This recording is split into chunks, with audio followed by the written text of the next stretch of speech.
என்னங்க உங்க கார்டு மேல ஒரு 16 நம்பர் இருக்கும், அந்த 16 நம்பர் சொல்லுங்க. கார்டு மேல இருக்க நம்பர் பாத்தீங்கன்னா 8444. கொஞ்சம் இருங்க பாய்.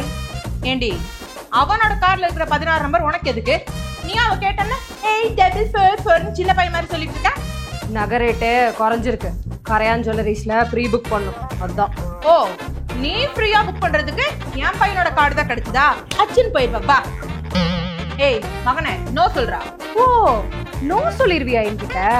இங்க பாரு, இந்த அம்மா பையன் பாசெல்லாம் எனக்கு கட்டின வரைக்கும் தான். இனிமேல் நான் தான் உனக்கு அம்மா அப்பா பொண்டாட்டி எல்லாம். நீ எங்க வெளியே போனாலும் கடைசியில என் கால் கடியில தான் வந்தாகணும். அதனால எஸ் சொல்றேன், என்ன கட்டினவனே. நோ சொல்றா. எஸ் சொல்லு. நோ சொல்றா. எஸ் சொல்றா. நோ. எஸ் தான் சொல்லுவான். நோ தான் சொல்வான். எஸ் தான் சொல்லுவான். நோ தான் சொல்வான். எஸ். நோ. நிறுத்துங்க. மிருது, எனக்கு நீ முக்கியம் தான் மிருது. ஆனா நான் அம்மா சொல்றதானே கேட்பேன். நோ. ஃபுல் வீடியோ பார்க்க கீழ இருக்க லிங்கை கிளிக் பண்ணுங்க.